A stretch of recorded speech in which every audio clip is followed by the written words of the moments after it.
One tap, that's all it takes. You don't cook, you don't leave the house, you don't even stand up.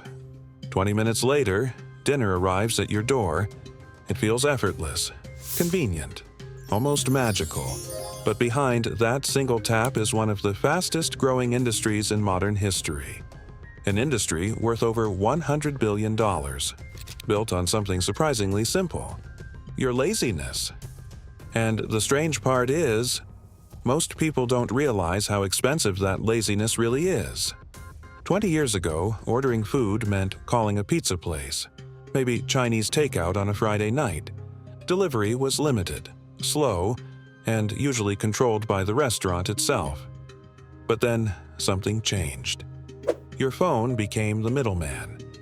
Apps like DoorDash, Uber Eats, Deliveroo, and Grubhub didn't just deliver food. They redesigned the entire experience of eating. Suddenly, almost every restaurant in your city was available at the press of a button. Sushi, burgers, Thai food, tacos, all arriving at your door like a personal waiter for the digital age. The promise was simple: no cooking, no driving, no waiting in line. Just convenience. And people loved it. By the early 2020s, food delivery apps had exploded into a global empire. Millions of drivers, hundreds of millions of users, billions of orders every year. Convenience had quietly turned into a massive economic machine. But this creates a strange mystery. If this industry is worth so much money, why do many delivery companies struggle to make a profit? Where does all the money actually go? To understand that, you have to look at what really happens when you order food. Let's imagine you open an app and order a burger. The menu price says $15. Seems reasonable. But when the food finally arrives, the total isn't $15 anymore. It's $25, sometimes even $30. So what happened? First, there's the delivery fee. Usually a few dollars just for bringing the food to your door. Then comes the service fee, a percentage added quietly to the order. Then sometimes there's a small order fee if your purchase isn't large enough. And finally, the tip. A $15 burger suddenly becomes a $30 transaction. You just paid double the original price. And here's the surprising part: the restaurant doesn't even keep most of that money. Delivery apps often take between 20 and 30% of every order. For restaurants already operating on thin margins, that cut is enormous. Imagine selling a $15 meal and losing $4 or $5 instantly to the platform. Many restaurants barely make money on delivery orders. Some actually lose money. So why stay on the apps at all? Because leaving the platform is even worse.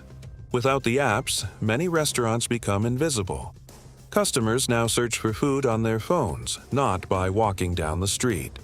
And if your restaurant isn't on the app, to most customers, it might as well not exist. So restaurants accept the fees. They raise menu prices. And the system continues. But the system doesn't stop there. Because the real genius of the convenience economy is something called subscriptions. You've probably seen them. DashPass, Uber One. For a small monthly fee, the app promises free delivery. At first glance, it feels like a great deal. But something interesting happens the moment people subscribe. They start ordering more often, more late-night snacks, more random cravings, more meals they probably wouldn't have bought otherwise. Psychologists call this the sunk cost effect. Once you've already paid for the subscription, your brain wants to justify it. So you order again, and again, and again. Convenience slowly turns into habit, and habits are where the real money is made. But there's another group caught inside this system: the drivers. Millions of them around the world. For many drivers, the job promises freedom. Work whenever you want. Choose your own schedule, be your own boss. But the economics behind it are more complicated. Drivers provide the car, they pay for fuel, they handle maintenance, insurance, repairs. The platform provides the app and the algorithm. That algorithm decides which orders drivers receive, how far they drive, and how much they earn. Sometimes drivers make good money.